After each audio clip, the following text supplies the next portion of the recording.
Bonjour à vous. Question de Roselyne. Question de Roselyne que je vous lis. J'ai une autre question pour vous. Pouvez-vous, de votre point de vue, donc déjà de votre point de vue, ça veut dire que ça n'engage que moi et ça ne vaut pas parole d'évangile pour vous, puisque je vous ressasse le plus souvent possible le fait de faire vos expériences et de ne jamais croire tout ce que je peux raconter dans ces vidéos. Ça, c'est très très important pour moi de vous le resituer. Donc, de mon point de vue, est-ce que je peux vous expliquer ce qui s'opère sur les mémoires cellulaires du corps lorsque nous devenons praniques? Alors, lorsque nous devenons praniques, eh bien, c'est une fausse affirmation, puisque nous sommes déjà tous praniques. D'un point de vue quantique, nous sommes déjà vibratoire, énergétique avant d'être biologique. Et je le rappelle, ça c'est absolument sûr et certain, la question du prana n'est pas d'être pranique ou pas pranique, de manger ou de ne pas manger, mais bien d'être conscient. Conscient. Conscient. Là, je pense que c'est vraiment ce qui fait la différence, au point de consciemment se relier au champ quantique et consciemment de sentir que le corps pompe, non plus dans le frigo biologique, l'estomac, ou le frigo de la cuisine, mais bien dans le frigo cosmique que représente le champ unifié quantique. À partir du moment où cette fraction du champ unifié quantique, le corps physique, se relie au champ unifié quantique dont il est issu et dont il est membre à part entière. Et ceci est rendu possible à partir du moment où il y a cette porosité du corps physique, rendue possible grâce à la détoxination, cette porosité du corps, de la structure psycho-émotionnelle, rendue possible par un déconditionnement, tout ça par le fait de manger moins, manger mieux, et il faudrait préciser, manger moins, manger mieux, et en conscience. Et en conscience. Il n'y a absolument rien d'autre à faire que de manger moins, de manger mieux et en conscience. À partir du moment où vous raffinez votre nourriture, où votre nourriture est beaucoup moins issue de la terre, et non seulement de la terre, mais aussi de la terre des hommes, c'est-à-dire de la nourriture transformée industriellement, eh bien vous êtes moins dans la matérialité. Petit clin d'œil à cette toute dernière vidéo sur 4 valeurs clés du bouddhisme pour vivre pleinement l'éveil, ou sur ces quelques vidéos précédemment et récemment réalisées sur la question de la conscience au sens large avec la méditation, etc. etc. Donc vous avez de quoi faire avec tout ça. Mais plus vous vous nourrissez du roi soleil, plus vous vous nourrissez de l'énergie non plus d'en bas mais d'en haut, plus vous raffinez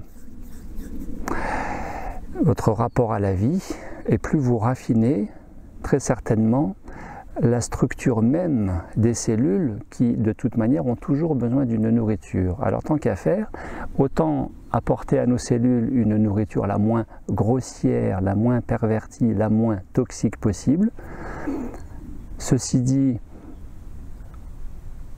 au moins bien fruits et légumes, 3V, vivants, végétaux de préférence, vivants voulant dire crus, à adapter selon votre terrain digestif, vos particularités de l'organisme, de votre organisme. Si vous avez besoin d'alterner cru et cuit, si vous avez besoin de ne pas manger non plus que des fruits et légumes, mais aussi peut-être des oléagineux, peut-être des fruits secs, peut-être du quinoa, peut-être de la pomme de terre, de la patate douce, en tout cas de toujours écouter le corps plutôt que le mental.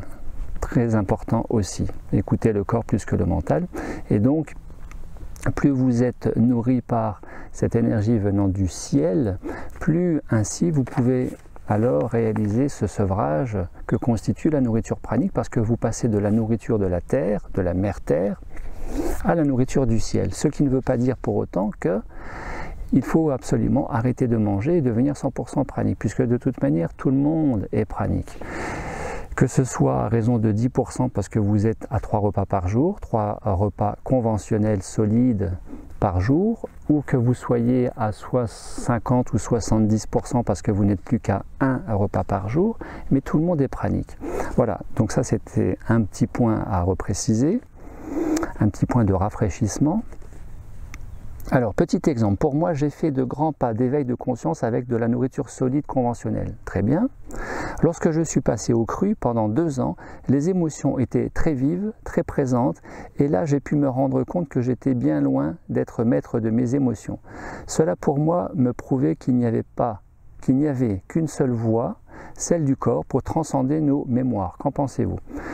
Cela pour moi me prouvait qu'il n'y avait qu'une seule voie, celle du corps, pour transcender nos mémoires. Qu'en pensez-vous? Alors qu'est-ce que j'en pense? C'est un point de vue personnel de la part de Roselyne que de penser cela. A priori, je crois que je ne serai pas le seul à me positionner en disant que le relais en nourriture crue, donc soulagé, je pourrais dire soulagé de la viande, et toute viande confondue, rend moins agressif, rend plus performant et rend surtout plus calme, puisque la viande porte aussi les mémoires de la peur liée à la mort imminente que l'animal va inscrire dans ses cellules, sachant qu'il va être tué à l'abattoir et autres. Et mémoires émotionnelles qui sont transportées, inscrites dans la viande et que vous allez manger, qui va vous rendre plus sujet à l'agressivité, peut-être à une certaine irritabilité de fond, à un certain côté belliqueux, belligérant ou craintif. Peut-être. Il y a un certain nombre d'études qui portent sur ce sujet. C'est toujours pareil, il faudrait un peu plus se renseigner. Mais quant au fait d'être plus à fleur de peau émotionnellement parlant, du fait du relais en nourriture crue, je dirais, est quelque chose qui est propre à Roselyne, tout simplement parce que le relais en nourriture crue, se passant de la nourriture industrielle transformée, raffinée et de moins bonne fréquence vibratoire, fait que Roselyne a très certainement élevé sa fréquence vibratoire au point de connecter davantage de conscience, puisque la conscience s'accompagne aussi d'une augmentation de la fréquence vibratoire de la structure du corps physique. Et donc, c'est toujours pareil, en fonction de l'histoire de vie de Roselyne inscrite dans ses cellules, inscrite dans sa conscience et dans ces zones moins conscientes que sont le subconscient, l'inconscient, eh bien, pour les psychanalystes, le ça, le moi et le surmoi,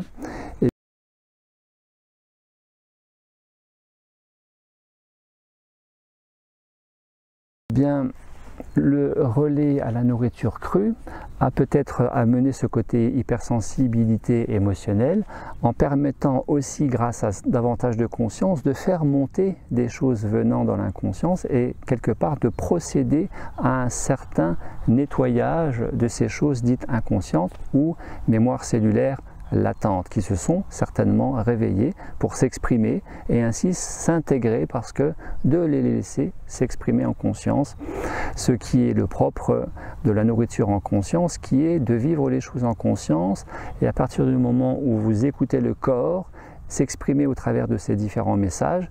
J'avais fait cette vidéo il y a un certain temps sur la nourriture en conscience 2. Le bonheur, de se mettre à l'écoute du corps et d'être beaucoup moins dans la pseudo-écoute de la pseudo-conscience qui est le mental. Et pourquoi je dis pseudo-écoute? Parce que le mental nous enjoint à répondre à des programmations.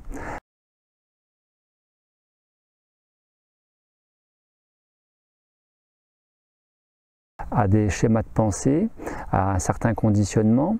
Et donc, pour résumer tout ça, au fameux libre arbitre dont nous disposons et que nous allons entretenir et renforcer avec la nourriture conventionnelle. Pourquoi je dis ça? Parce que nous pouvons ne pas manger, nous ne pouvons pas ne pas nous nourrir.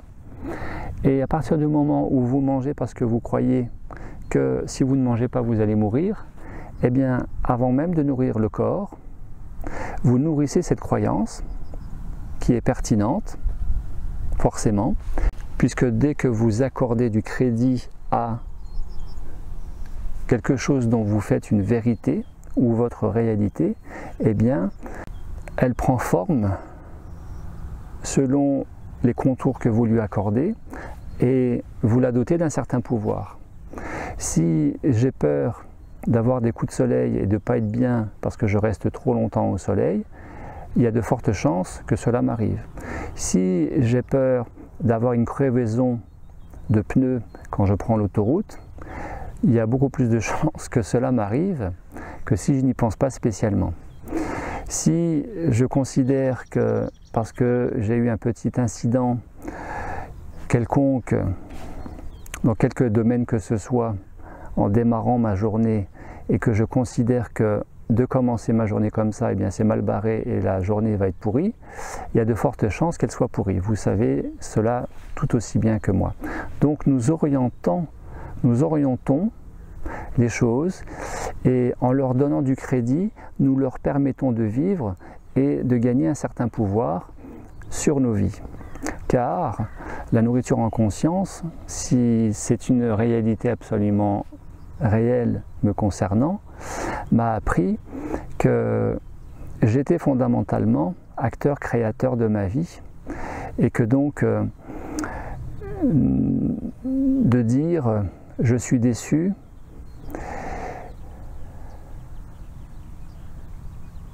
je suis victime, je subis, je suis tombé sur, il m'est arrivé ça là, eh bien toutes ces formulations limitantes et de basse fréquence vibratoire ne font plus du tout partie de mon langage. Est-ce qu'il est possible d'être pranique et de ne pas être plus conscient que cela? Entre parenthèses, être encore dans des comportements égotiques, simples, exemple, schéma, répétitif, émotionnel. Et surtout, comment, à votre avis, cela s'explique-t-il?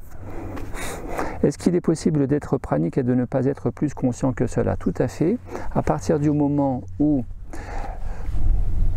je crois fondamentalement l'avoir intégré, j'adhère à ce que je vais vous dire, à savoir que je crois que de vouloir être pranique avec la volonté est une réalité et quelque chose qui est tout à fait possible de réaliser, mais que quelque part, ce ne sera jamais pareil que pour toutes ces personnes qui seront de plus en plus nombreuses et qui, même ne connaissant pas la réalité pranique, et surtout de ne pas vouloir être pranique, basculent vers l'état pranique. J'avais fait cette petite vidéo concernant ces praniques qui s'ignorent.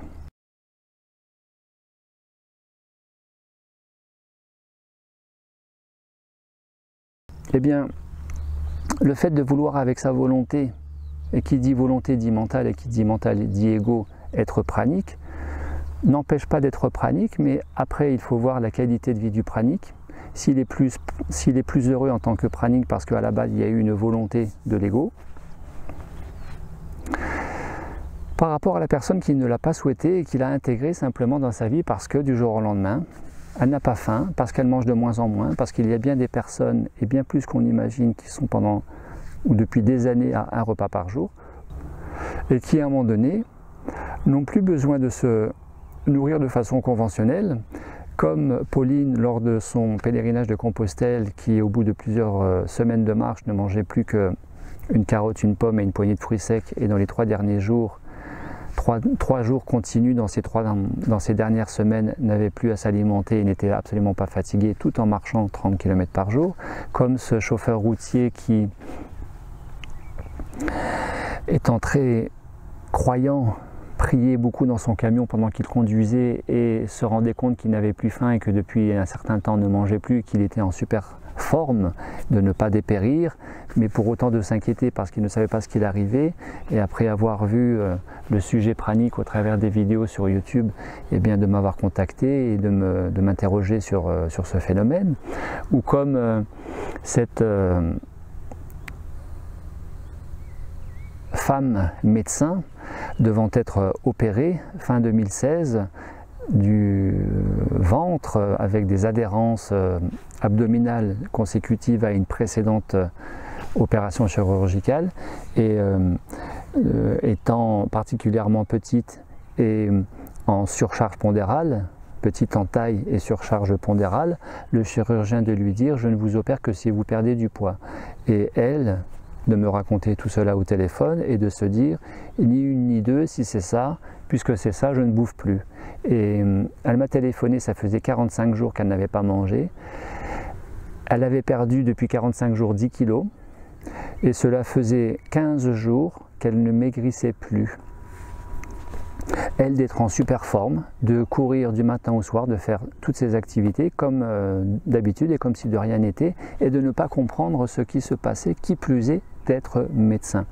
Petit clin d'œil à cette personne qui se reconnaîtra, qui habite dans le sud-ouest, pas loin d'Albi. Au passage, petit coucou à Alain, Alain qui avait demandé ou proposé à cette personne, cette femme médecin, de me contacter pour échanger plus directement. Voilà, donc est-il possible d'être pranique et de ne pas être plus conscient que cela? Bien sûr, l'état pranique, c'est ni plus ni moins à la base une autonomie énergétique pour assurer la physiologie, le bon fonctionnement de l'organisme, et c'est une autonomie de la cellule, de l'organisme.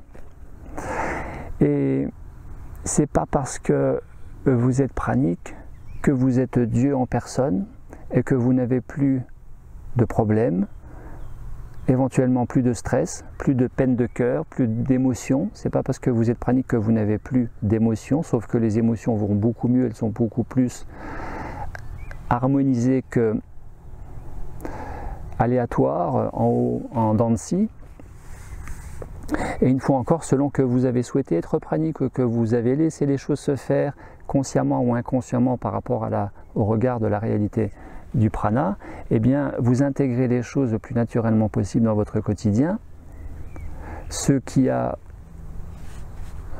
l'énorme avantage de faire le moins de remous possible dans votre entourage, sans vous couper de votre entourage, sans vous démarquer de votre entourage, bien sûr. Et une chose est sûre, c'est que tous les praniques ont leur profil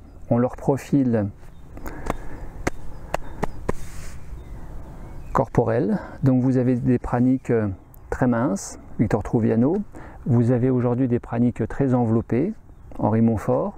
Donc je prends deux cas extrêmes qui sont à peu près à la même durée de l'état pranique, 10 et 15 ans à peu près aujourd'hui.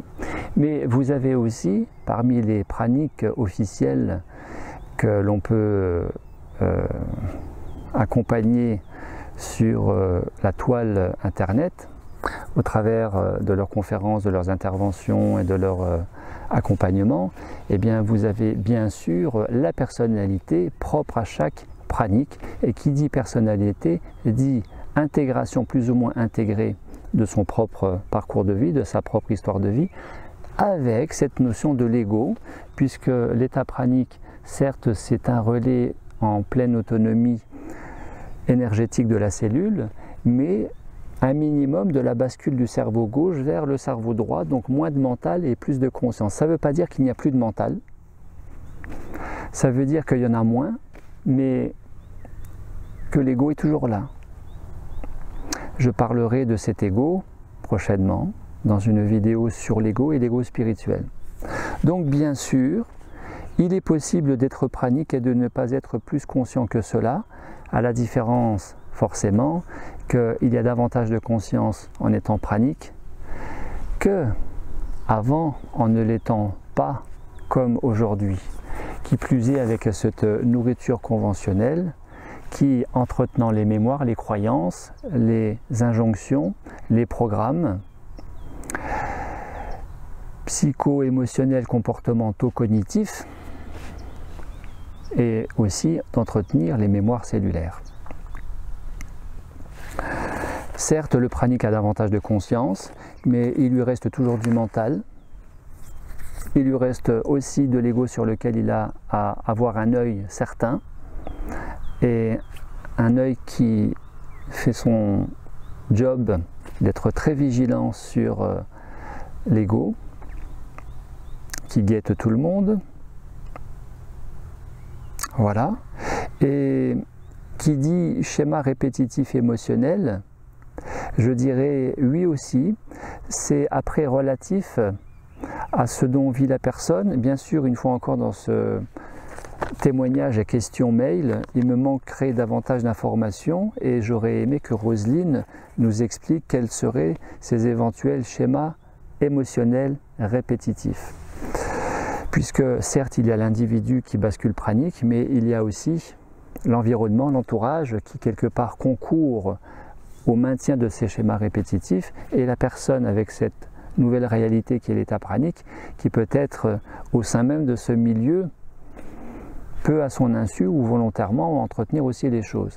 Les choses ne sont pas aussi carrées que cela, c'est-à-dire vous n'étiez pas pranique, vous mangiez de la viande, vous étiez peu conscient, vous aviez de l'ego et vous étiez dans des schémas répétitifs émotionnels et autres. Vous êtes pranique, vous êtes conscient, vous n'avez plus de mental, vous n'avez plus d'ego, vous n'avez plus de schéma répétitif émotionnel. C'est pas binaire, blanc ou noir. Il y a une évolution de l'un à l'autre, d'un état antérieur à un autre état, peut-être le vôtre aujourd'hui. En tout cas, cela s'inscrit dans la formidable aventure, dans laquelle tout le monde, absolument tout le monde, est embarqué depuis sa naissance et même depuis avant, puisque la science reconnaît une conscience, une psychologie fétale.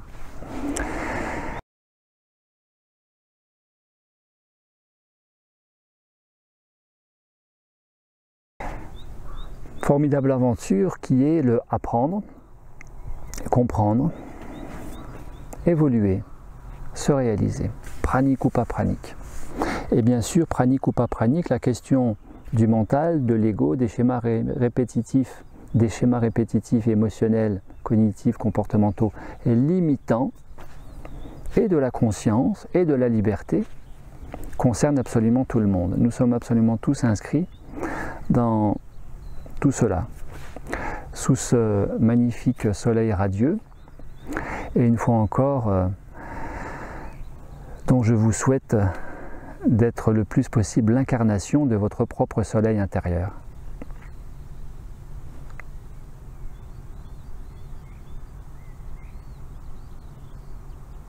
Voilà ma ou mes réponses et points de vue personnels qui n'engagent que moi face à l'interrogation centrale de Roselyne sur ces schémas répétitifs, sur ce mental, cet ego et cette conscience, ne valent que mon point de vue, mon expérience de vie, ma compréhension à ce jour qui peut aussi évoluer. Et forcément, point de vue qui n'est absolument pas complet, nous pourrions aussi envisager la possibilité d'évoluer dans davantage de conscience, avec moins de mental, moins d'ego, moins de schémas émotionnels répétitifs limitants, bien sûr, puisque la science reconnaît la non-irréversibilité des cellules avec l'épigénétique, avec la psychoneuroimmunologie, avec la plasticité neuronale, avec l'effet placebo, etc., etc., qui nous a montré, psychologie, physique et médecine quantique, que tout était possible et que, une fois encore, la matière dont est composé le corps physique, une fois encore cela n'engage que moi, n'est que de l'esprit densifié. De l'esprit, de la vibration densifiée, de la conscience densifiée, matérialisée. La cellule a sa propre conscience. J'aimerais beaucoup avoir ce point de vue du professeur Marc Henry, biochimiste de l'eau à l'université de Strasbourg, qui connaît le sujet du prana pour avoir animé au moins une soirée conférence sur le sujet à la Rochette, à la Rochotte, dans les Vosges, il y a 2 ou 3 ans, soirée à laquelle j'avais participé de ma présence en tout cas.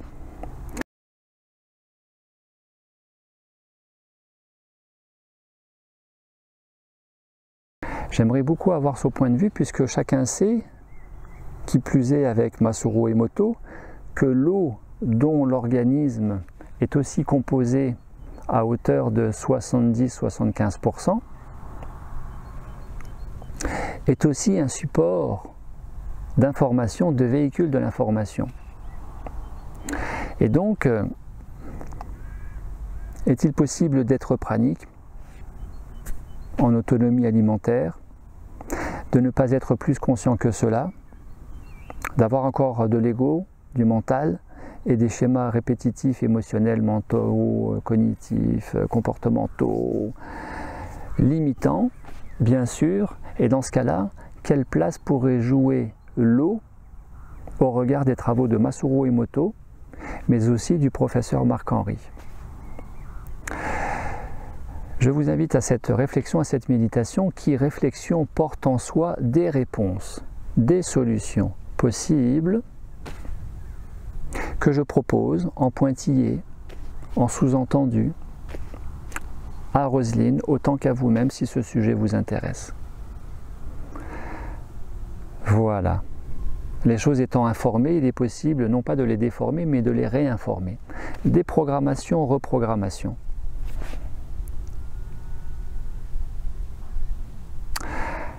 Je vous remercie de m'avoir écouté. À très bientôt. Bonne soirée, bonne journée, selon que vous êtes sur l'hémisphère nord ou l'hémisphère sud, selon que vous êtes en Occident ou en Orient. À très bientôt. Au revoir.